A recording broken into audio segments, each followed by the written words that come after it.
que kenn mënu la defal nit ki état lu mu xarañ mënul gën a xam acteur culturel yi li ñu bëgg li nga xamante ni mooy seen métier daan waxtaan ak ñun ñu ne nangam la lii la ñu bëgg état rôle am lan la gunge laajuñu ko leen accompagner ñu pour que ñu mën a réaliser su dee expertise am nañ ko su dee xam-xam am nañ ko su dee expérience am nañ ko su dee métier am nañ ko yéen gannaaw ni ngeen ni vous êtes comment dire que l'état son rôle moom mooy de faire que tous les secteurs yoo xamante ne rek ñu ngi ci dëkk bi au moins secteur bu si nekk mu mën a dox donc ils n'ont qu'à ce n'est pas la du ñoom ñoo war a jël ay décision dañ ko war a waxtaane ak ni ñi leen lii la ñu bëgg ñu def ko voilà parce que docteur sax bala mu laa faj xanaa dinañ leen looy jot waaw mais il faut aussi que des acteurs yu mel ni yow aussi soient présents à la table je ne dirais pas négociation mais au moins à la table des décisions. Non xam nga dans les décisions dafa jaadu aussi. c'est normal mais parce que dans les décisions c'est à la tête du client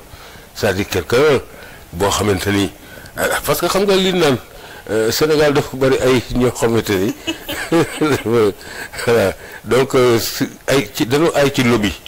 voilà dañu ay ci lobby ils sont toujours présents partout tous les jours ñoom ngay gis et cetera ñu yaakaar ni ñoom la te du ñoom c'est ça la réalité il y a de grandes personnalités yoo xamante ne ñu ngi suuf di liggéey yu mucc ayib di ko liggéeyal fii di ko liggéeyal bitim réew def ay résultats pourtant ñooñu kenn leen tudd mais am na ay tur yoo xam ne soo leen tuddee dan ñëpp dan parce que soo nee Guissé Péne aujourd'hui Guissé Péne il est admiré tout le monde l'apprécie tout le monde l'aime bien tout le monde voilà donc tout le monde l'apprécie mais su dara de suñu woote fu la non doo ca gis Guissé Péne non doo ca gis Guissé Péne mais la question se pose ça veut dire que ni seeni ambition dafa am xam ni foo xam ni fa la yem ñun nag nous voulons beaucoup plus pourquoi parce que bi ñu dikkee fekkoon fi dara donc fexe nañu ba teg fi dara ñun ñoo fi teg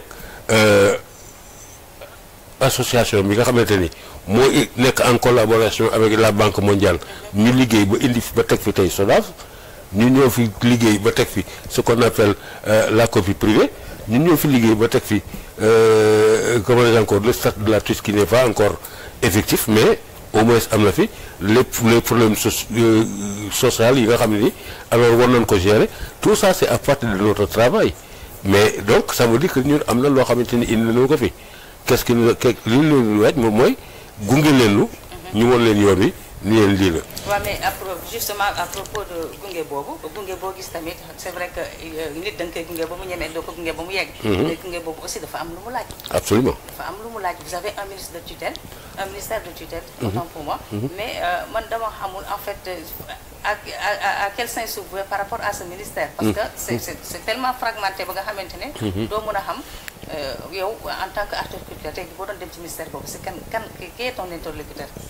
waaw ministère bi c'est vrai que y a une confusion boo xamante ni que nous acteurs culturels mënaguñu koo maîtriser ba tey pourquoi parce que déjà à l'énoncé du ministère des sports de la jeunesse et cetera déjà c'est compliqué parce que soo xoolee le sport avec toutes ces fédérations et ces mouvements nga ñëw jeunesse avec tous les mouvements qu'il y a autour nga bëgg a jël culture avec tous les secteurs qu'il y a déjà la culture il y a au moins 9 secteurs yoo xamante ni moom mooy concerné au plus haut chef sans compter maintenant la religion qui fait partie du secteur de culture comme la lutte que l'on partage avec le sport il y a et cetera d'autres choses yoo xamante ni donc suñu ko boolee déjà foofu ça va être un peu compliqué man je me dis que il y a une volonté c'était peut-être une volonté de réduction des dépenses de l'État ba tax ñu mën ko regrouper mais dans ce regroupement là il y a eu ce qu'on appelle beneen fait boo xamante ni qui fait que aujourd'hui les acteurs sont encore plus dans une confusion pourquoi parce que on ne sait pas à qui s'adresser finalement parce que soo jëlee du côté du ministère de la culture il y a Madame le ministre de la Culture. À côté de Madame le ministre de la Culture, il y a le secrétaire d'État à la Culture. À côté du secrétaire d'État à la Culture, il y a le directeur général de la Culture. Maintenant, viennent les autres direction des arts, direction de la cinématographie. Bon, donc on ne comprend plus et qui valide qui fait quoi? C'est-à-dire quel est le rôle? Aujourd'hui, si j'en vois, tant que le ministre ne valide pas, les autres secteurs n'ont pas non amul ci kii. bu boobaa est-ce que tamit boo du am retard ci courrier yi. mais c'est la lourdeur administrative boobu kenn mënu ko kii ba nga xamante ni moo tax jusqu'à aujourd'hui kenn mënul ni ministère de la culture lii la fi indi. kenn mënu ko wax jusqu'à présent parce que nous sommes des témoins. Ça se passait vraiment avant. Au moins on avait un interlocuteur direct nga xamante da ngay wax rek mais tous ces démembrements là nga xamante ni voilà ce sont des démembrements d'imputation lay doon rek quand il y a un dossier on l'impute à l'autre c'est confus. C'est-à-dire il faut que ñu am le courage et la volonté de se dire que ni alors lii nous sommes dans une confusion totale et que les acteurs aussi xam ni lii mënul leen a indil dara ñu waxtaan ak ministre bi yeeg ñu jéem a xool naka la ñuy ñoom fusionner seeni service ba nga xamante ni au moins dinañ xam ñun fu ñuy teg suñu tànk mais là nous sommes dans une confusion totale et je dis il y a aussi ce qu'on appelle le problème de la mobilité des artistes kooku aussi c'est un gros problème man je ne peux pas comprendre que le Sénégal qui est un État souverain di subir dictat wu yeneen états yi qui sont des états souverains c'est-à-dire comment subir l'État aujourd'hui un artiste qui veut voyager procédure bi nga xamante ni moom lay def rek pour demande de visa bi. dafa metti kenn xamul alors que le même gars suy ñëw Sénégal. il vient librement. Quel est le truc donc c'est la réduction de l'immigration. Mais cette immigration là ñoom bi ñuy réduire seen dëkk. ñoom ñu la koy fourguer dina ko indi su nekk combien d'Européens aujourd'hui qui soient allemands néerlandais français espagnols et cetera qui arrivent aujourd'hui au Sénégal sous titre de vacances je viens en vacances et aucun problème 5 ans après tu le retrouves à Saly ñore seen i maison seen i kii et cetera nangam s'il ne nous gêne pas pourquoi ñun on gêne les autres mais donc il faut que notre souveraineté s'affirme ñu xam ni état souverain la lu mu laaj pour ñu dem seen dëkk ñu laaj leen ko pour ñu ñëw suñu dëkk et sur ce plan kooku moom lorsque j'ai entendu le PM dire que ni sur la réciprocité des visas moi j'ai applaudi des deux mains. Tout le monde a applaudi parce que c'est pas normal nan ñu bàyyi parce que xam nga surtout dans le domaine de la culture moom c'est un autre voilà domaine. ndax le Sénégal dafay signer ay convention ak ay protocole surtout la mobilité des artistes qui est une obligation parce que un artiste qui est au Sénégal et qui entend par exemple quelqu'un qui lui dit depuis la Suède ou depuis la Hollande ça va ma de dégg naa sa morceau tel nangam mais celui-là il a le droit d'aller ba foofu pour défendre son œuvre donc la mobilité des artistes et leurs œuvres est une obligation, un droit. Et parfois aussi, à propos de cette mobilité même des artistes, les artistes signent même un contrat quand même, c'est un papier de crédibilité. Mais ça pose problème. Le problème de visa se pose alors là. C'est pas normal.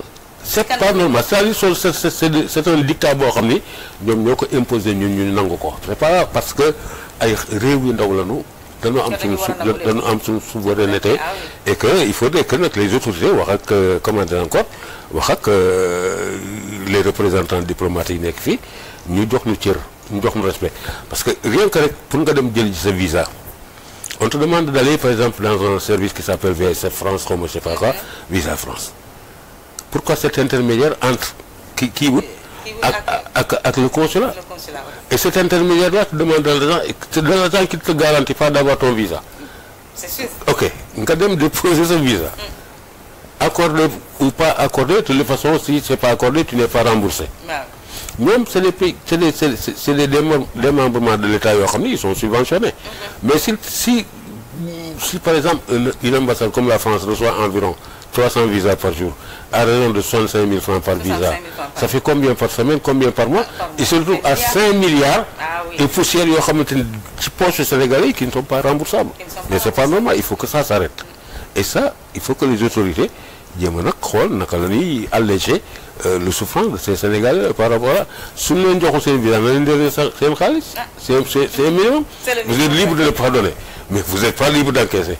Voilà c'est voilà delloo leen ko. Toujours par rapport à votre ministère de tutelle. Est-ce que Guissé Pène les acteurs culturels ont un petit accompagnement au moins waxuma sax subvention waaye accompagnement pour le milieu culturel am na. man de personnellement gisuma ko man parce que. comme yow mi gisuma ko ça c'est clair. Je te donne à l'image de fan yii yëpp ñu ngi dégg coow sama livre bi. Donc j'avais bénéficié d'un accompagnement. Parce que les journalistes écrivent subvention mais c'était un accompagnement du ministre Aliou Sow. ma koy gërëm vraiment ak attention ak ni mu gisee woon le travail que j'ai fait ak enthousiasme bi mu ci amoon. Voilà donc defoon benn accompagnement pour que la direction du livre débloque ko et bi ñu toogee quelque temps après quand même pas 2 ou 3 mois ba le gouvernement a changé ñu lay ñëw mais la première des choses c'était de suspendre ce qui était lépp loo xam ne décision jëloon ko ça je le comprenais parce que c'est normal que kuy soog a yegg si nga mën a évaluer seet ba nga xam li nga fi nekk mais man sans bopp bi ñu toogee au-delà de 3 mois donc j'ai rappelé le directeur du livre monsieur Ibrahima Lo mu ne ma doon ministre ne daal nanu xaar man ko ok je suis personnellement allé ma gisee ministre bi moo non il faut voir avec monsieur Lo ah bon voilà j'ai retrouvé chez monsieur Lo nga ma ne en tout cas daal rien n'est fait donc ça voilà. Voilà, voilà. L'État c'est la continuité. Bon, on peut comprendre suspendre mais après suspension ba nga xool état des lieux xool yi fi nekkoon dossiers yi nekkoon en cours yi ñëw yi door accès yooyu boo defee état des lieux ba pare moi je pense que l'État c'est la continuité. Non li ma ci gën a naqari sax. de subvention d'autant plus que c'est un accompagnement. Absolument li ma ci gën a naqari mooy ce livre est un fruit de près de 7 ans de recherche. J'ai fait toutes les régions du Sénégal. waxtaan ak ñi ma war a waxtaan ak mag yi gëstu collecter ay informations et cetera ba commencer bind ba nga xamante ni c'est un livre qui te fait plus de 400 pages et ce livre il est historique. Pourquoi? Parce que un acteur culturel de la musique musul bind un livre sur la musique comme noonu. Il y a eu des effectivement il y a eu des portraits sur par exemple Youssou Ndour, un portrait sur Omar Pène, sur Thione, etc. Mais un livre un livre qui te parle de toute l'historique de la musique sénégalaise, les cheminements nga xamante ni gëstu la yóbbu la ci fu nekk. Je crois que kooku état ci boppam moo ko waroon a financer. état ci boppam moo ko waroon a parce que c'est rôle am la. Bon su ko financé wul aussi même su ko accompagner tant mieux su fekkente ne accompagner wu ko dafay nekk loo xamante ni man dama naan duma leen ci mere. xëy na peut-être foofu voilà ñoo mag loolu. mais ñun ci suñu biir en tant que acteur culturel je crois que am nañu assez de moyens yoo xamante ni qui nous permettent ñu génne suñu livre. livre boo xamante ni je crois que man binduma ko pour sama bopp parce que ce qui est clair moom mooy soo bindee livre soo ko bindee bàyyi nga ko pour l'histoire. Histoire ñoo koy exploité ñoo koy exploité su ñu ko defee tant mieux su fekkente ne pourquoi bon je me dis tant pis donc ça veut dire que rek ni alors man gisuma loo xamante ni ministre man apporté na ma ko man te gisuma aussi loo xamante ni kenn mënuma woon de manière palpable ni ministre bi kat defal na acteurs culturels yi nangam. et puis leur installation ba na gën yi jusqu'à présent. À un moment aussi def ngeen ay jéego aussi pour aller vers votre ministère. Non c'est plutôt à eux. de venir parce que dañu fi fekk ñoom dañ leen a nommé rek. dañuy jëriñ yàlla. ñun nag ñun suñu liggéey la ci la ñuy gëstu ci la ñuy gis su fekkee nag ñoom amuñu capacité xam ñi nga xamante ni mën nañ la indi dara ça du tere que culture dana continuer avec ou sans parce que culture moo leen fi jiitu culture fi leen ko fekk. dañuy culture ça moom c'est évident bu Sëñ Tuubaa di dem géej wala Alaaji Maalik def na nangam nangam loolu ci biir culture la bokk. donc ça il ne faut pas qu'il se glorifie loo xamante ni déjà c'est des acquis wala dara. et puis nag les acquis il faut toujours les préserver. absolument et puis ils ont d'ailleurs dañu war di toog ba saa ñu ni ñun kat nañu renouveler sunu ñi ñuy waxal xool pourquoi parce que ñii depuis le temps que ñu ngi fi nekk ça va les choses sont restées telles am na peut-être ñoo xamante ni yàlla may na leen kàttan bi yàlla may na leen xam-xam bi ñu dem waxtaan ak ñoom wala même su fekkente ne dañ leen di teg sax ay conseillers ñu wut ay tegal leen ay conseillers pour que ñu mën a indi lu bees ndax aujourd'hui soo xoolee depuis que le Sénégal ba nga ni pour nga gis projet culturel bu jógee bitim réew ñëw Sénégal acteur culturel ñoo ko fay indi waaye état mosu ko fay indi du yoon. loolu moom lu ñëpp mën a teg seen bët la lu ñëpp mën a constater la quand même. du yoon mooy fàttali suñu mbokki téléspectateurs yi nga xam ne ñooy sa taamu Pass TV que ne tey ji dañu am gan bu mag au monument de la culture sénégalaise muy Guissé Péne nag xam ngeen ne moom fu mu teewee rek mooy que ne artiste de seen du ma ne seen naqar dina faju de waaye seen naqar incha allah Guissé li nga wax moo lu am solo la man mosuma gis quand même un projet bu nga xamante ne ni et toujours ce sont les acteurs culturels qui nous amènent ces projets ñun ñi mën si jariñ et tout mais yaakaar ne loolu nag dafa laaj accompagnement vraiment pour les acteurs culturels et c'est tout à fait normal et naturel. man de dama dem ba siàgg ma ni d'ailleurs j'ai envoyé benn courrier à Youssou Ndour il y a 2 jours. ma ne ko il faut qu'on comprenne une chose la compréhension de l'État par rapport à la culture mënuñu yóbbu fenn ñun. c'est à nous d'être pour faire de notre métier ce que nous voulons que ce soit. Et surtout cette solidarité là. Voilà. Solidarité absolument.